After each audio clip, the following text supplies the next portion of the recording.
Hello friends, welcome back to another episode, and today we are talking all things lady business and specifically high estrogen. This is something that gets bandied around a lot, and for good reason, because this is probably the most dominant picture we see, not just in clinic, but like amongst women in the wild. And we wanted to really break it down for you as to what it really even is. And what I'll say first and foremost is it's often not that it's never you're making too much estrogen. I think some people, it sounds confusing when we say it's excess estrogen. Now you can have obviously exogenous sources of estrogen that can contribute to this, but it's usually its relationship to progesterone that is one of the ways it can show up, or it can be an issue with estrogen metabolism, which is what we're going to be breaking down today. Now, estrogen also is a bit of an umbrella word. There are 3 types of estrogen a woman's body makes, but for the purposes of this episode and this conversation, we're focusing on estradiol, also referred to as E2, because that's the dominant form of estrogen that a woman with a menstrual cycle will be making. And when we're looking at if someone fits the picture for excess estrogen, we're looking at both what is their actual estrogen level on the blood test taken on the right day, or is there symptoms that we know to be driven by estrogen. So when we're looking on a blood test, we're typically testing on somewhere between day 1 and day 3. Like I try to aim for sort of day 2, day 3, but sometimes like if, your local pathology lab's not open on a Sunday or not open on a weekend, like that's the window that you're aiming for. And what you're really looking for is estrogen of over 200 that early on. Basically in the follicular phase, you've got follicle stimulating hormone coming from the brain, stimulating follicles in your ovaries, one of which will eventually be the egg you ovulate. And those follicles are producing estradiol or E2, and of course that rises and rises and rises, and then at ovulation there's a ceiling where it reaches and LH is triggered. So it's not supposed to be super high on those first few days. We also might look at it in the mid-luteal, which again you've got to get the timing right. Day 21 is not necessarily mid-luteal for a lot of women, and if we see that a level over 500, or the ratio of estrogen to progesterone as well, can also tell us a bit of a story that, especially if they've got symptoms with that kind of level, we know someone's sitting in the category of excess estrogen, for want of a more scientific term to describe what's going on. And I guess to talk about the common estrogen dominant symptoms, it can be physical symptoms like breast tenderness, can arguably be month round, but is classically premenstrual, that week before the period. Some women might even get that all the way from ovulation to their period. Everything feels sore, swollen. I know some women might go up a whole cup size in that time. Things feel heavy and uncomfortable. They might also, estrogen makes us retain fluid. So other, related symptoms are just feeling puffier, heavier, more tender, more swollen, like even feel more like your pants have shrunk, but they haven't, like you're just kind of holding more water. They're probably the main ones. I mean, estrogen dominant symptoms can lend themselves to headaches, pre-period, early period, and mood is probably the other big one. I mean, there's so many we could go. I know we've talked about this before, but mood, estrogen's like the accelerator in the car, and progesterone's like the brake. And so excess estrogen is a bit like, for women, what excess testosterone is. Kind of revs us up a bit much. It makes us like a bit short-tempered. So, there are several types of PMS, but most of them are estrogen dominant style, which is feeling, short, snappy, moody, like getting angry really quickly, lack of patience, like things like that. Even that real like overly emotional feeling. Yes. But it as you said, it can get a bit tricky because that can also be a progesterone issue. Yes. Some of those other physical symptoms can be a prolactin issue. Yes. But this is why we always talk about testing and then matching it up with symptoms as opposed to always X equaling Y without a broader kind of brushstroke or, you know, looking at the fine print even. Totally. And they work as a symphony orchestra together. And so even we're having this conversation for the purposes of not having it be 2 hours long and just focusing on estrogen only. But please know that it has all of its mates like progesterone, LH, FSH, prolactin, you know, androgens. But if we were just to talk specifically about excess estrogen and where that comes from, would you like to tell the people where this can begin? Yes. A long, long time ago. No. So when I am thinking about this in the context of helping clients in clinic address it, one of my first and primary goals is understanding where it is coming from. So not everyone's version of excess estrogen is exactly the same, as in it doesn't always have exactly the same driver, and it also often, in my experience, has more than one singular contributor as to why that person is having that experience, and that can actually change across someone's lifetime. Because our hormones change through our lifetime, in case you didn't know that already. So one thing I would say is I do feel that there is also a range in terms of, I do think that some people lean a little bit more to higher estrogen levels generally. And then obviously there are other factors contributing to why that's happening. And I also think other people like have more of a leaning, a constitutional or a genetic, however you want to frame it, leaning towards the other. Now, we can still influence that, but it's more just to acknowledge that we are not all exactly the same, and our blueprint or our baseline isn't always necessarily exactly the same.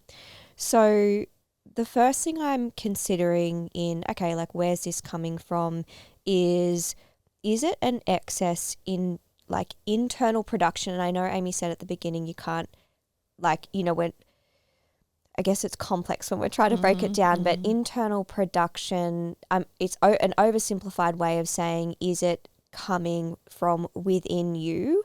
And that is relating to how, it could be relating to how you process estrogen as well as a few other factors. But basically we're trying to understand, is it that? Is it that you have low sex hormone binding globulin, and that is essentially the taxi that carries hormones like estrogen around your body? And when you have low sex hormone binding globulin, it means that if you think of the sex hormone binding globulin as the taxi, it means that there's not enough taxis to carry all of that estrogen that's in your system. And so you end up with being more exposed to the estrogen that is circulating, and that then can present as excess estrogen symptoms. And of course, we then go to the step of like, well, why do you have low sex hormone binding globulin, which is probably a rabbit hole for a different day, but there are definitely reasons for that, and certain conditions like PCOS that make that more likely. So we'd go down that rabbit hole if we saw that that was happening. The other thing that I'm also considering is, are you being excessively exposed to exogenous estrogen? So that just meaning sources of estrogen external to what's being produced in your body. So a very classic example would be things like hormone disrupting chemicals, microplastics, the like oral contraceptive pill, like they're probably the most common collective term, as I said, endogenous kind of chemicals that are estrogen-like. So that's a very easy fix in the sense of, which I feel like a lot of you would already be doing, is stop using plastic, switch to natural care brands for majority of your cleaning and personal care uses, and that really goes a long way to reducing that exposure. So too does Amy's favorite thing to talk about, not favorite, but second favorite maybe, is not handling receipts. If you're only new here and you're not a diehard loyal listener, you may not have been around for the episode or episodes where Amy quite seriously suggested that we all take receipt tongs, she called them, in our purses when we go shopping, and instead of handling the receipt, we pull out our receipt tongs and accept it. And I was a moment in our friendship where I was like, is this chick serious?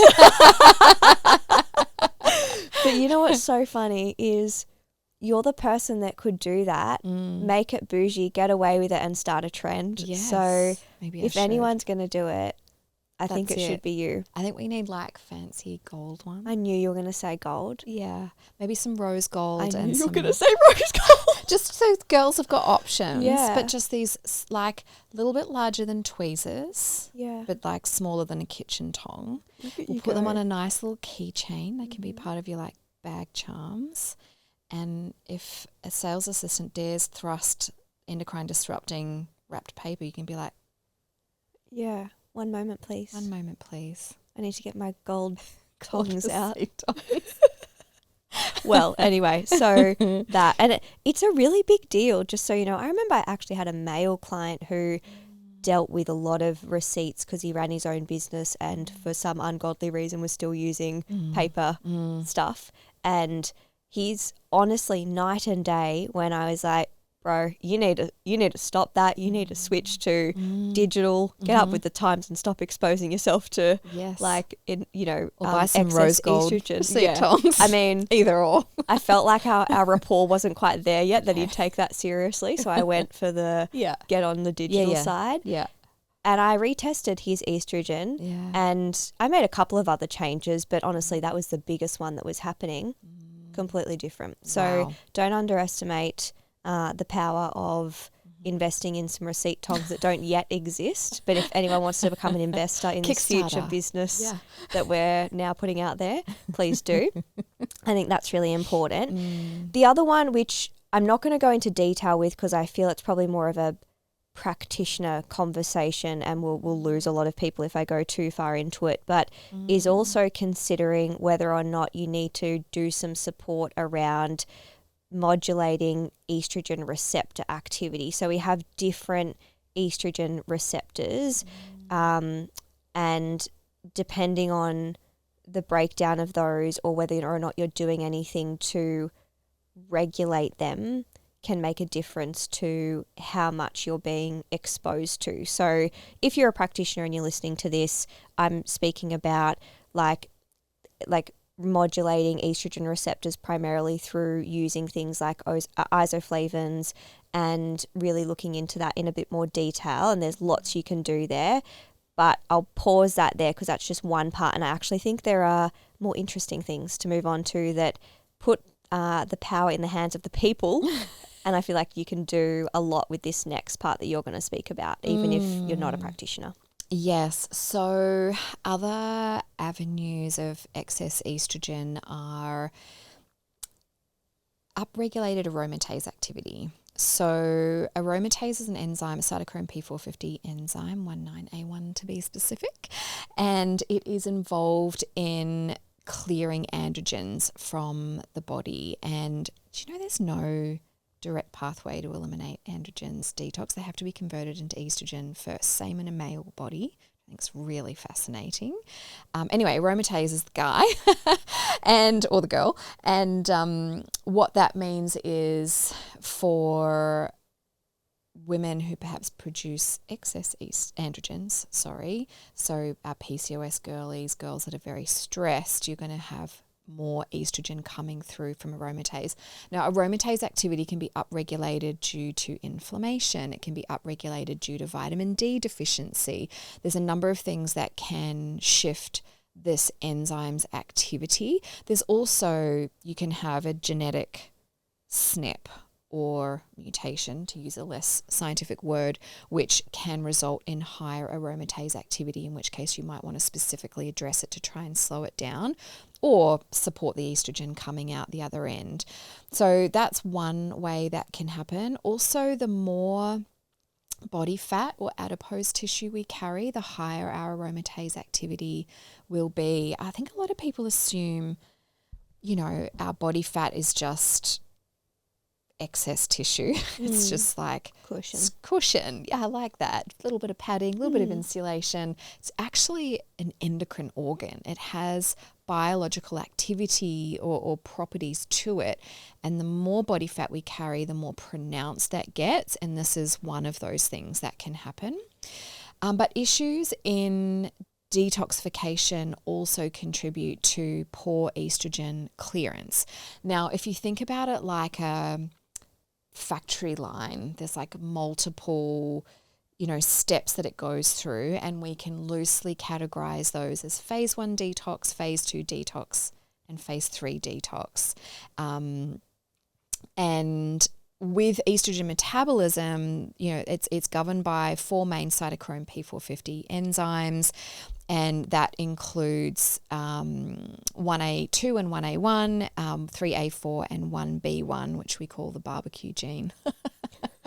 Love that from our training back in the day for genetic I didn't snips. learn that. Yeah, so if someone has that, they struggle to metabolize the compounds that are produced in like barbecued food and burnt that makes foods. sense. Yeah. Which is interesting because each of these enzymes, that's not their only role. Like their role is not just to metabolize estrogen into, they're all hydroxylating enzymes. So they add a hydroxyl group to the estrogen so that it can be moved to the next phase of metabolism.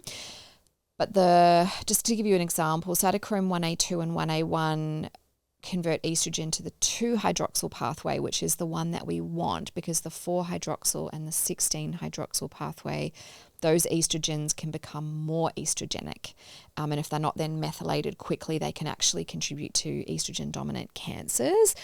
But with that, CYP1A1, it's responsible for metabolizing other things. CYP1A2 is responsible for metabolizing caffeine and paracetamol.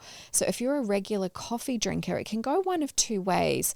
You can over time upregulate the enzyme, but it can also mean that enzyme's busy metabolizing caffeine and not estrogen.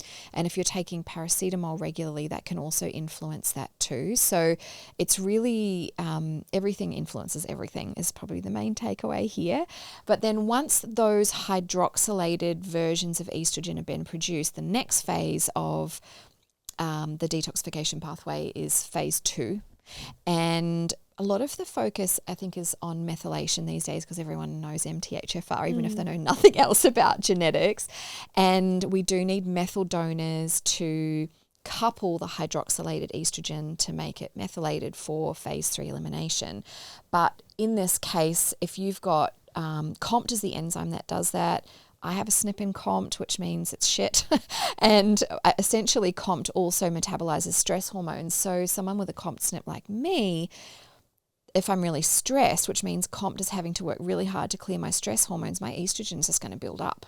And this is without even looking at the impact of stress on progesterone production. So if you notice your PMS is worse when you're stressed, it's not like a winky dink. Yeah, it's just absolutely not a coinkydink. But also we have glucuronidation and sulfation pathways, which get completely overlooked for steroid hormone metabolism. But it's interesting, like the sulfation pathway gets clogged up with high histamine. So MCAS histamine patients can have problems there. I mentioned with methylation, if someone's got issues creating methyl groups further up, MTHFR, MMR, there's a number of them upstream that can be a problem. And then glucuronidation, also impacted by non-steroidal anti-inflammatories and paracetamol, but benzodiazepines as well. So if someone's using them for anxiety or sleep, that can influence your detox. Anyway, we get to the bottom of the Hydra slide, and then to actually exit the building and be eliminated into the bowel, which Nat's going to talk about in a moment. We have phase 3 detox through antiporter protein transport, and glutathione's a big player here. And again, the amount of glutathione we make versus where we're using it everywhere else depends on diet, lifestyle, genetics. So it's actually a really complex web. It sounded really simple. So basic, so basic. So this is why we laugh when we see like hormone balancing formulas on the shelf, because it's just a scattergun approach, and it doesn't respect the biological processes or the bioindividuality of the person, nor is it customized to their individual requirements. But suffice to say, estrogen detox is, there's a lot going on. And then, of course, it arrives in the bowel. And then what happens? Then you really need to shit it out. Yes, you do. And so if you are constipated, and that could be that you're not having at least one well-formed, complete bowel motion a day, or you skip days, or there are just any digestive issues there, particularly constipation leaning, it means that a lot of if it happens to go through all those processes Amy was talking about, and it's like, right, I'm at the dock, I'm ready to be dropped off, and then the train never comes, or it never gets eliminated, it can get recirculated. So if nothing else, something that you can do straight away is making sure that you're eating enough fiber and drinking enough water. And if you struggle with drinking enough water, we have done a podcast on that very recently. So it's really important that fiber is a key focus for people who do have excess estrogen. And of course, if you struggle with eating enough fiber, and what I mean by that is not just you struggle to get enough in your diet, but you struggle to tolerate fiber, that is a hint that there are some digestive issues there that need resolving, so that you're able to tolerate higher amounts of fiber, because fiber helps to bind up and move excess estrogen out of your system in a very simple way. And some really great examples of foods that you could think about incorporating into your diet that kind of help with some of these phases of liver detoxification, and also help with excess estrogen, that if you know that this is the camp you sit in, I would say aren't going to cause any harm unless you digestively are compromised, and as in you've got bloating and gas and whatnot, and these foods upset your tummy, then obviously get some help for that first. But things like the cruciferous vegetable family, so broccoli, cauliflower, cabbage, kale, rocket, and then also flax seeds, cashews, sesame seed, they have they contain ligands which are helpful in cases of excess estrogen. And then also just, again, like other great sources of dietary fiber that I feel like are really easy to incorporate in. So it might be incorporating some chia seeds into a smoothie, into your oats if you have oats, or making a chia pudding as part of a breakfast or a snack, or making some chia jam to put on to put on toast, to put on crackers, whatever.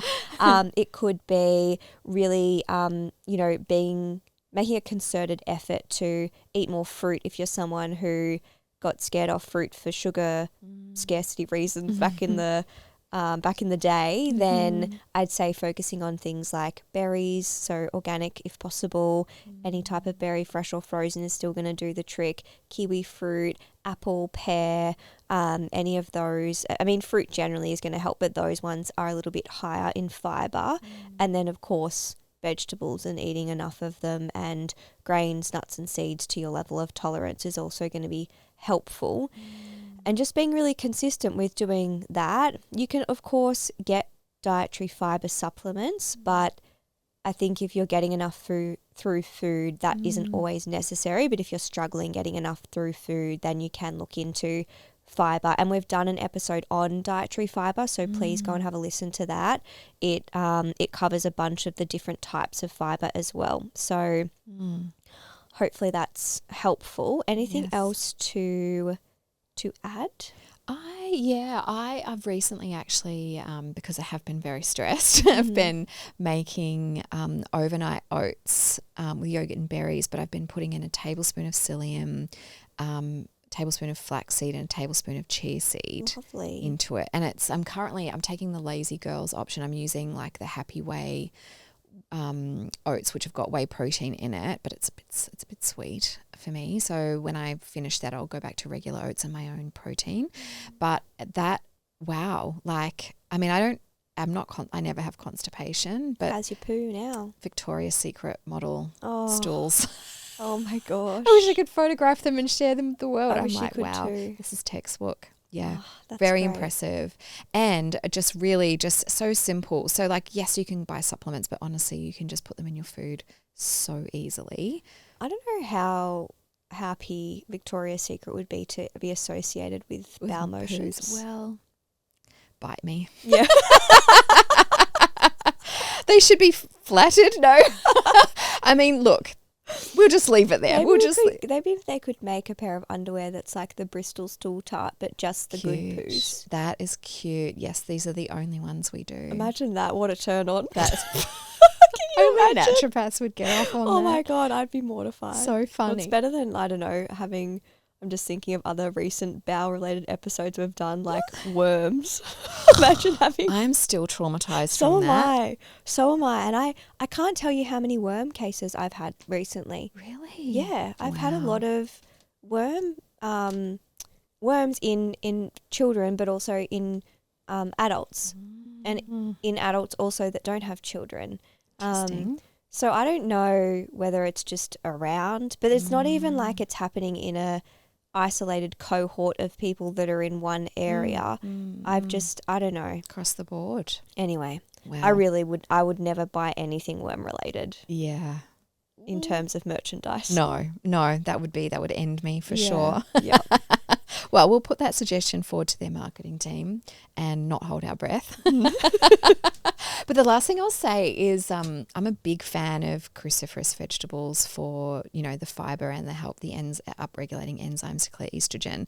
So much so that I actually put together the collection of the best ever cruciferous recipes. So I'm going to put a special little link in our notes for our listeners if they want to get their hands on that, because steamed broccoli ain't it.